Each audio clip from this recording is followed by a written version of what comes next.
Welcome to Roll, Ponder, and Play, a podcast dedicated to crafting stories through the application of role-playing game engines, combined with creative thinking and propelled into the ether by the barest of prompts. I'm Jared Hess, taking on all the roles of Game Master, Solo Player, Author, and Narrator. Come with me on a journey, and together let us explore realms of shadow, danger, and wonder. One role can decide the fate of many things.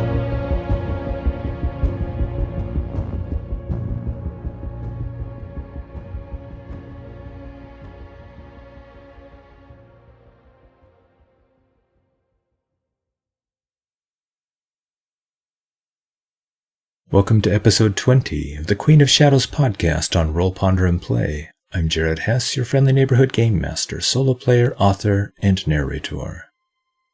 In our previous episode, Eilwen and her brother Aron make their way down out of the frozen heights of the Veiled Mountains into another mountainous region, much lower in elevation, known as the Tempest Hills. Still considered the highlands, these high golden alpine meadows are alive with bees and butterflies and birds and are framed with tall, thick pines. The landscape seems rich with verdant life when compared against the sterile cold of her home region, the Veiled Mountains. Against this picturesque backdrop, they find the rustic settlement of Redcrag. Upon entering Redcrag, they see a black wolf's head and a black fang on a field of red, the banner of the Wolf Fang Clan, fluttering in a stiff breeze above the tallest building. And they see a dozen warriors laughing and drinking inside the local inn. Needing rest and resupply, they decide to skip the inn and try their luck with a local. On the outskirts of the settlement, perhaps a half-hour walk away to the southeast, they secure lodging at the home of a red-bearded trapper and hunter known as Seath. After bathing and resting and helping Seath with chores around the house for several days, their strength slowly begins to revive. And in many ways, they are largely able to put the darkness of their path through the Veiled Mountains and its grim undercroft behind them. They talk with Seath of the Elven city and learn that the locals call it Grimstone, and that many believe it is haunted. Eilwen swears upon her still, glowing iron sword to eventually deal with the Husk Edris who has taken up residence there.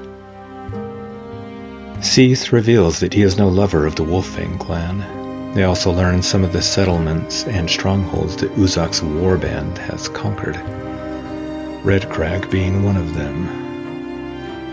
They further learn that a local Wolf Fang Clan sympathizer, a cruel, sniveling man and native to Redcrag who goes by the name of Mattox, is in a position of leadership among the 50 or so Wolf Fang Clan warriors who have taken up residence in Redcrag.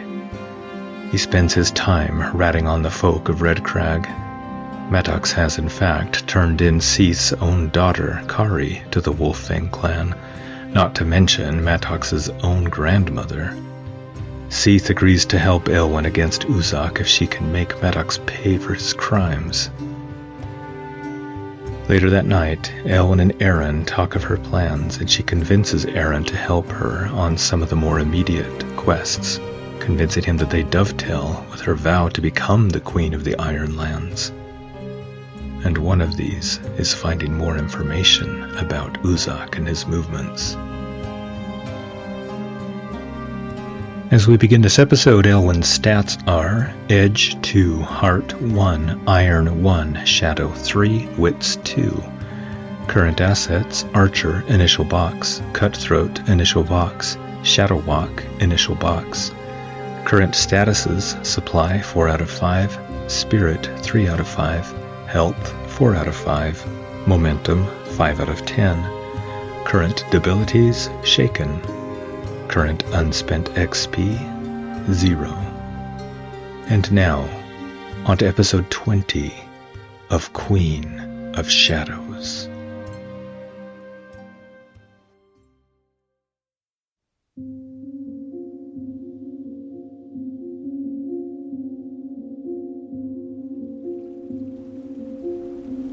The next day, near evening, Eilwen took Scratch out of her pack and showed him to Seath. It was a male. Some things were just obvious. Scratch hissed at being handled so. Harold's breath. What is that? The awe was unmistakable in Seath's voice, and he crouched down to examine the creature. A wyvern. You've never seen one? Seath shook his head and pulled at his beard. Nay, I don't think so. Thought I saw one once, but it was up high. Might have just been an eagle, though. But I've heard the tales. He held out his hand, and Scratch took a sniff at the trapper's hand, and then tried to snatch it off his arm. Seath yelped and pulled back his hand in time as the teeth clacked down upon empty air. He chuckled. A right fascinating creature. Yes, Eilwen said, excited. She rubbed Scratch's head, and he leaned against her. We fought and slew a larger one, likely a young adult, the same day we found him. Later we found a clutch of eggs in a cave in the Veiled Mountains, and Eilwen, my eager-eyed sister here, against my advice, decided to take one, Aron said, arms folded across his chest, shaking his head, as Scratch snapped at a dragonfly zipping past him, catching it in his toothsome mouth, and gulped it down. I intend to train him, Seath. Would it be possible to keep Scratch in your shed while we have a chat with Maddox tonight? Is Seath okay with her keeping this creature in his shed? I think there's probably a 50-50 chance. And the oracle says yes on a roll of an 8. Fine by me, Seath said, with a good-natured shrug, tugging at a beaded strand of beard and standing. As long as he doesn't kill anyone I don't like. I had a few mutts as a boy. Can't do much more damage than those two ever did. You've obviously never seen a full-grown one, Aron said, and showed him his hardened leather vambrace with deep furrows in it. Do you know of anyone who has trained wild animals? Eilwen asked Seath. Someone who could possibly train Scratch? Okay, this is a gather information roll. Using her wits, I rolled a 3 on the action dice plus 2 for a 5 against a 7 and a 1 on the challenge dice for a weak hit. She gets plus 1 momentum, now 6 out of 10. But the answer complicates the quest and introduces a new danger. I remember a man named Penry, who lived in Lone Fort before Uzak came into the picture. Came through here to sell some dogs he had raised. Of course, he probably works for the Wolf Fang Clan now. I hear Uzak has some trained wolves he keeps about him. More good news. Aron rolled his eyes. We've heard the same from the late Kiffin and Rock River. Well, it's a start at least, Eilwen said, fresh excitement flooding her. She felt certain they'd be able to convince Penry to help her instead of Uzak, especially if Uzak was dead. She let Scratch into the shed and shut the door. Eilwen told herself it wasn't a cage, not really, just a temporary home. Yes, a home. When she shut the door, the still small but certainly growing wyvern whined, hissed, and clawed at the wooden door inside, rattling the latch. I'll be back, she whispered through the door. Scratch whined louder at her. She opened the door a crack, and she could swear the wyvern was glaring at her. I know. It's just for a short time, though. Here. She dug into her pouch and threw a large chunk of meat at Scratch, who fell to eating it with gusto, distracted. Eilwen quietly shut and latched the door. Lass, you're a softy, Seath chuckled. Creature like that is gonna need a firm hand. I'll figure something out, she said. The three of them left Seath's home and made their way cautiously towards the center of Redcrag, keeping to the shadows. The 2 stories of the wooden building rose up in front of them, blotting out a section of stars. Stars. It was infrequent and fleeting the times that she saw them in the Veiled Mountains. Clouds, gray and dense, and heavy snow were the norm there. But here in the Tempest Hills, high above them in the velvet black sky, she could see the myriad twinkling lights. They said black iron was forged in the belly of the stars. Perhaps that was just superstition. Who could say? The gods? They were either dead or asleep or away on some journey, for it seemed to Eilwen that they cared not to talk to the Ironlanders. They heard the sound of Wolf Fang members drinking and gambling, and saw perhaps a dozen through the main floor windows in the common room. She smelled roast meat, sizzling onions, combined with a spicy, nutty smell she had never smelled before. Does Mattox leave the inn? I think there's a 50-50 chance, and on a roll of a 1, I get a no and. Well, that's interesting. What is keeping him at the inn? I will use the get action and get subject buttons on rpgsolo.com, and I get these results. Yieldingly powerful. Okay, let me roll on the action and theme oracle in Ironsworn to get a bit more detail. I rolled a 14 and a 59, and I get inspect rumor. It sounds like to me that he's questioning someone, inspect rumor, powerfully. So that sounds like torture. Do they see Mattox through the windows? I think that is somewhat unlikely, but on a roll of a 9, the oracle says yes. There he is, Seath said, pointing to a second-story window. The window was open, and a man thin in shape passed into view. They could also make out a crude oil lamp on a small table in the room. The small, pale yellow light seemed reluctant to leave the darkened room, where Maddox held a red poker in his hand and approached another man tied to a chair.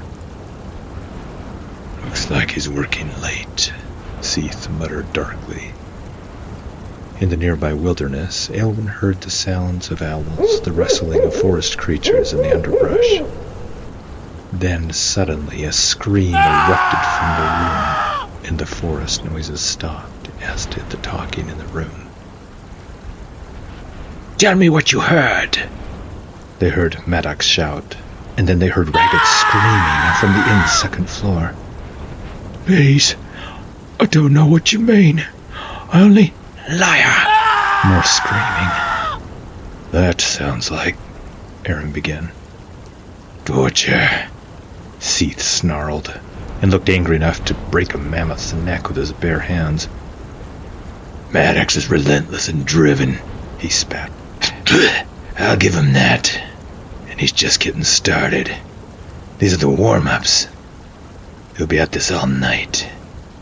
He loves it when they scream for mercy. Eilwen frowned and tried to shut her ears to the screams that rose high and frantic. She stirred, feeling an anxious urge to launch into action. Aron also grumbled his disapproval.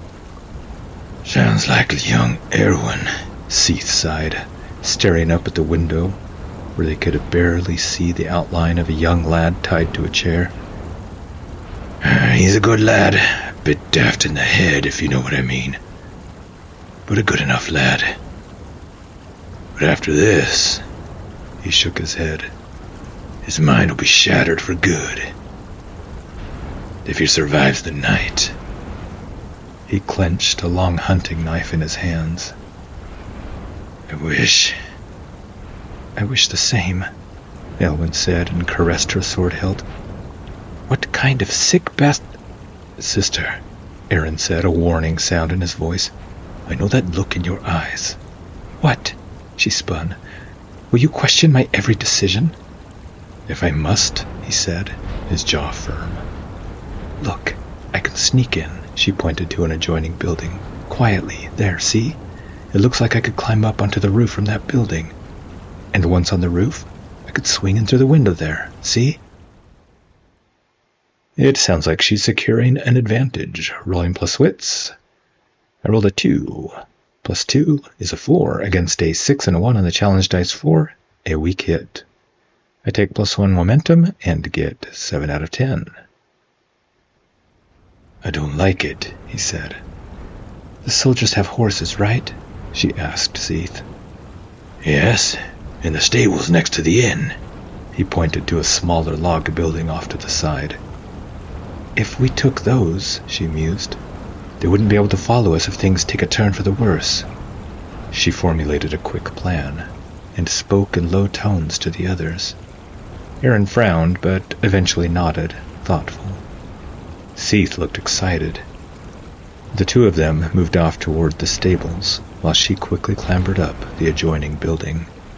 Atop the thatch roof, Eilwen began to chant under her breath, calling on the shadows to aid her.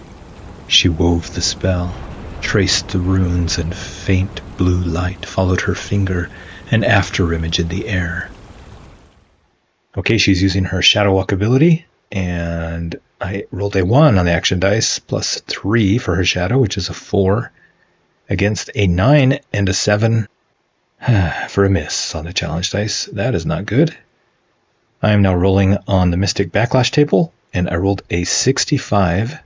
Your ritual reveals a surprising or troubling truth. But the screams, Eilwen's ragged screams distracted her. Her finger traced the blue light in the dark and wavered. Did she make the binding rune correctly? She was no longer certain. But shadows detached from the walls and oozed across the ground, coming towards her. Two-dimensional things. Something wasn't right. She heard something, a dark whispering that sounded like a host of spiders crawling over dry grass.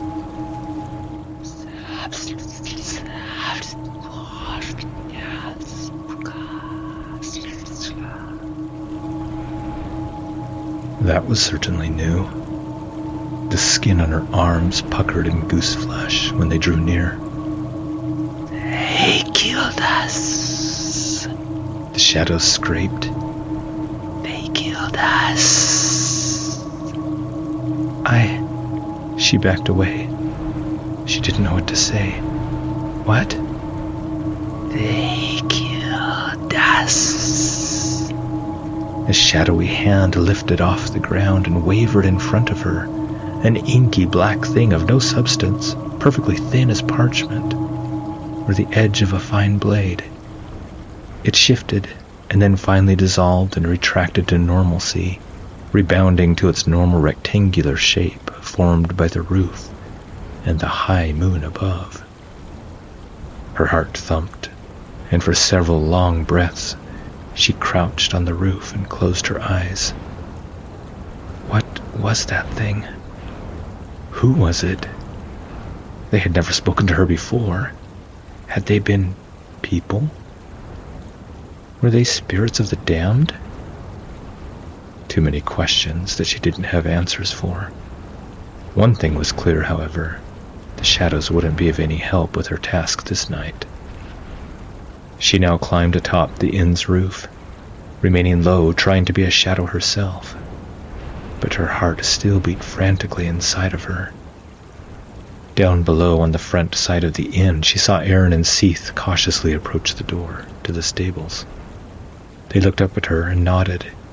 She saluted and peeked through the thatch roof, trying to see if Maddox had his back turned from the window. Okay, this is a face danger plus shadow to sneak across the roof and to drop quietly into the room and surprise Maddox. I rolled 8, another 1 on the action dice. +3 for the shadow is a 4. Not that great against a 10 and a 9 for yet another miss. I now have 20 out of 24 on my failures track from the optional rule from the Delve sourcebook. Once I get to 24 out of 24, then I will have the minimum number of boxes to be able to compare against some challenge dice to hopefully get some more experience points. Or I can wait and try and build up that track a little bit farther. We will cross that bridge when we get there. For now, back to the narrative. Eilwen timed her entrance and then swung through the open window, bits of wood and thatch following her down and landing her right in front of Maddox.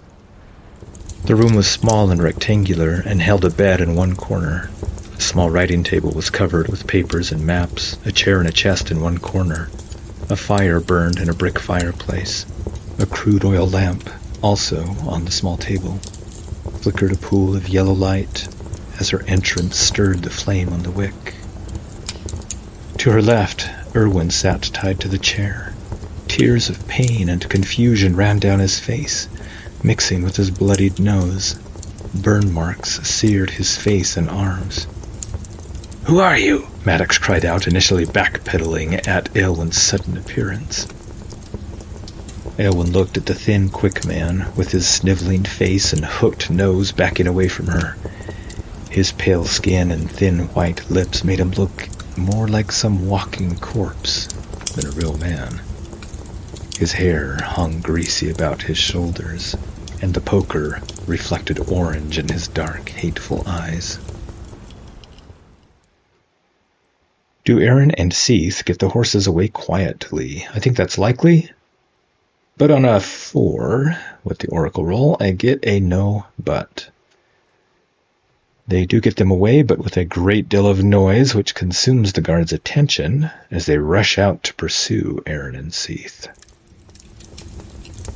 "I am your worst nightmare," she said in a fierce whisper as she lunged at his midsection, her dagger flashing in the light of the oil lamp.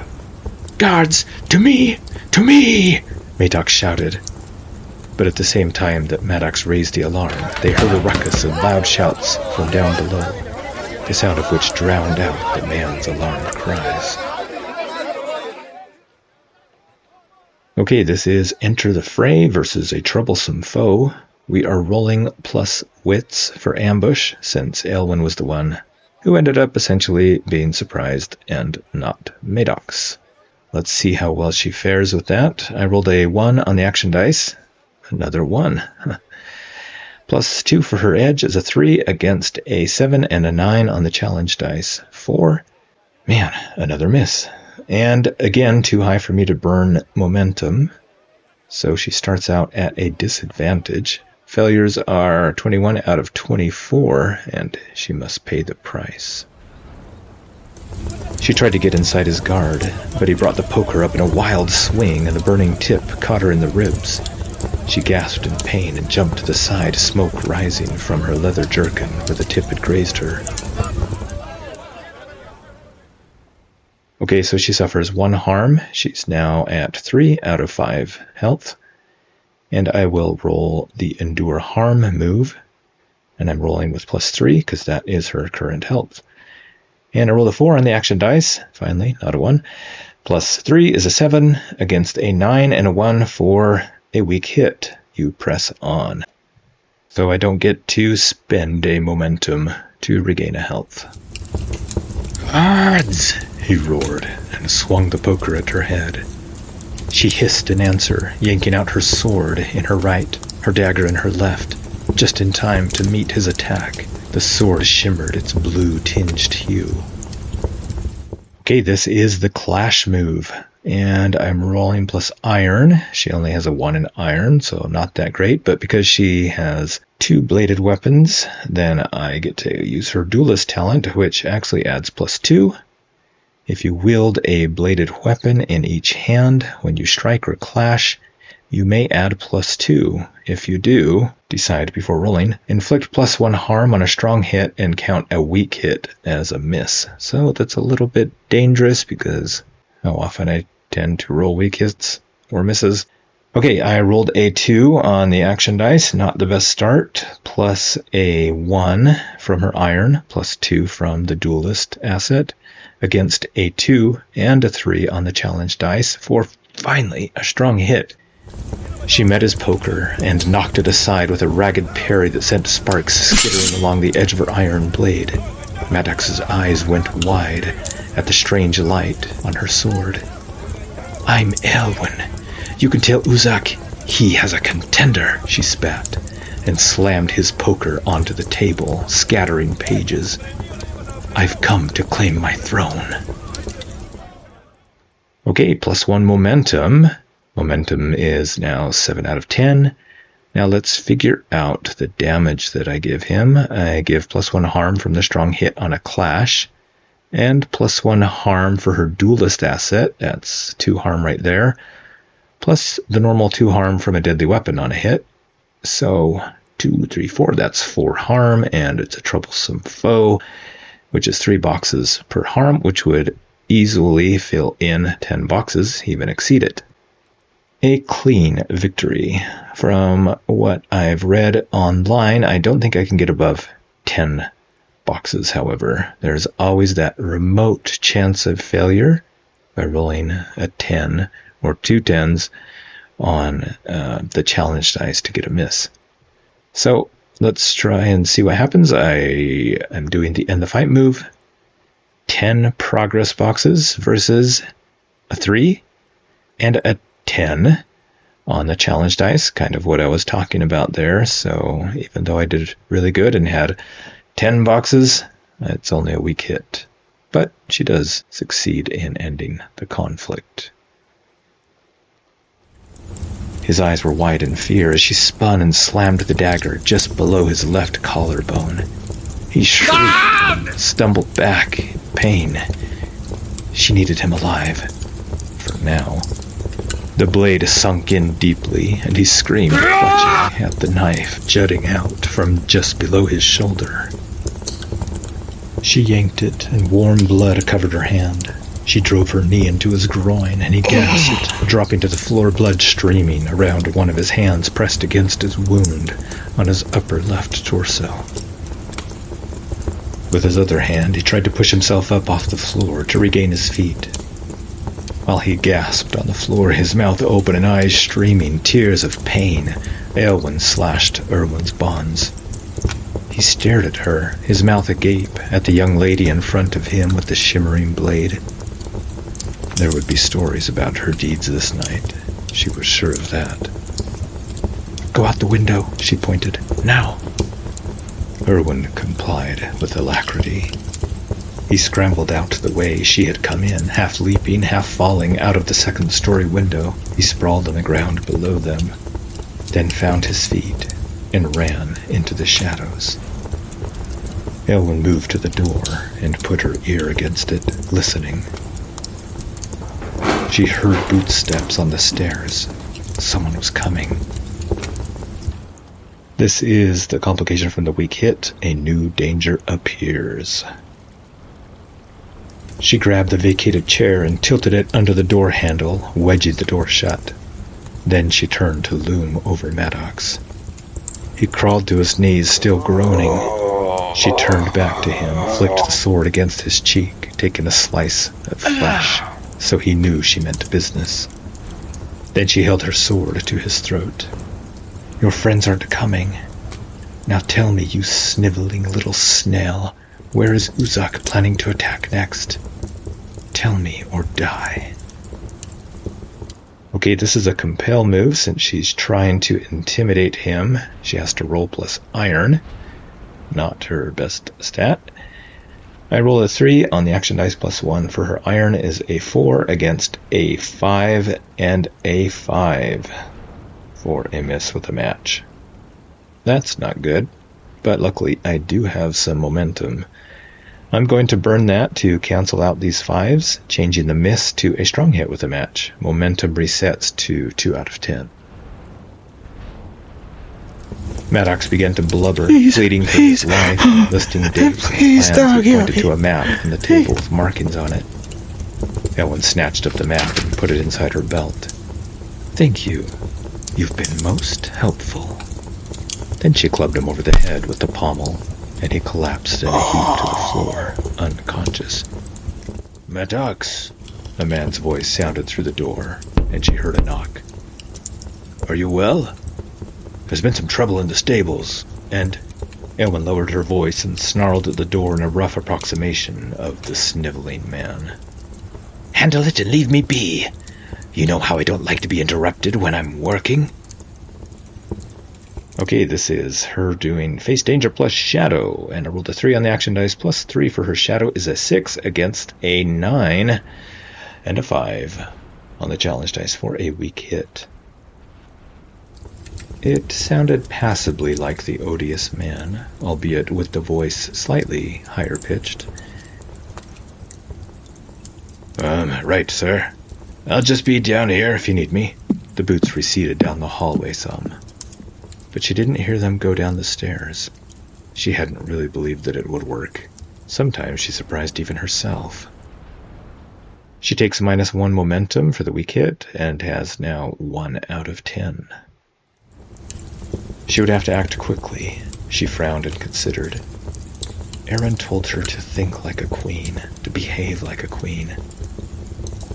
She needed to send Uzak a message, a strong message that he would fear, something to put him off balance, to make him guess whether he could be next, and at the same time ensure Maddox would never communicate who had been here. It took only a few moments for her gleaming knife to cut out Maddox's tongue, ruin the tendons of both hands, and put out both his eyes. Maddox would no longer be a threat, and chances were good that he would never reveal who his assailant had been to Uzak. He would be a cripple the rest of his life, the object of scorn and derision. Think like a queen, she told herself, her chin high. She stood up and rubbed her bloody hands on his jerkin, and then she quietly let herself out the window. She breathed in the clean mountain air in great gulping breaths. She hadn't liked doing what she had done, but after a fashion it was what the reprobate had deserved for his torture of innocence. Are there guards down below on the grounds? I think that is somewhat likely, and the Oracle agrees with me on a roll of a 6 and says yes. 2 guards moved into view. They looked about, weapons out, below her, scanning the grounds. They had heard the disturbance with the horses, and while most ran to chase after her brother in Seath, these 2 prowled around the outside of the inn, looking for more trouble. Eilwen kept to the shadows and tried to move past them. Okay, this is a face danger roll plus shadow. I rolled a 5 on the action dice, plus 3 is an 8 against a 7 and a 10 on the challenge dice for a weak hit, even though it was a pretty good roll. But I keep rolling these stupid 10s. Eilwen darted past them when their backs were turned and got around the corner of the building. As she did so, she stealthily crawled under a section of fence. Her quiver got stuck. She pulled hard, causing some of the arrows to snap in half to get through. Okay, that represents the weak hit, and she's at -1 supply, so 3 out of 5 supply now. But she got through and evaded the guards. Now in the clear, she began to make her way carefully back to Seath's home, where the 3 of them would rendezvous. She hoped Seath and Aron were okay. The stars seemed to shine less brightly than before. It had to be done, she told herself. And I told Aron I would act like a light-blinded queen. And so I did, she told herself. She wondered why that sounded like an excuse. She scratched at the dried blood on her hands, trying to peel it away and wish she had a wire brush to scrub them clean. She sat down and leaned against a tree, watching the road, listening for sounds of pursuit. Cleaning the blood off her hands would have to wait. Where was Seath? Where was Aron? The wind didn't answer as it caressed a few strands of hair that had come loose from her braid. She brushed the largest behind her ear and stared up at the pale pinpricks of light arrayed against the inky backdrop of the night sky.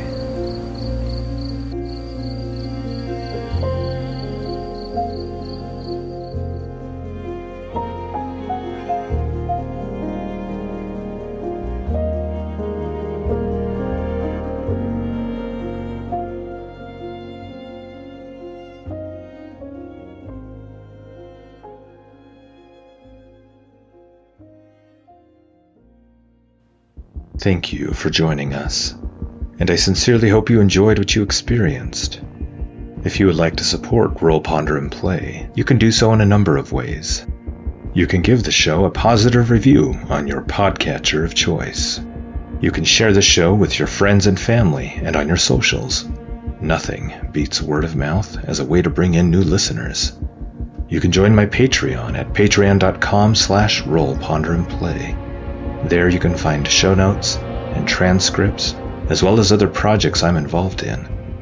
And paid subscribers get access to subscriber-only episodes, shows, and other content. Finally, you can simply reach out to me and say hello. Comments from you are what inspire me to keep doing this, and I'd sincerely love to hear what you think of the show. To do so, you can find me on my Patreon, or on Discord at Roll, Ponder, and Play, or by email at rollponderandplay@gmail.com. Until we meet again on Roll, Ponder, and Play, may your own dice rolls ever bring you success.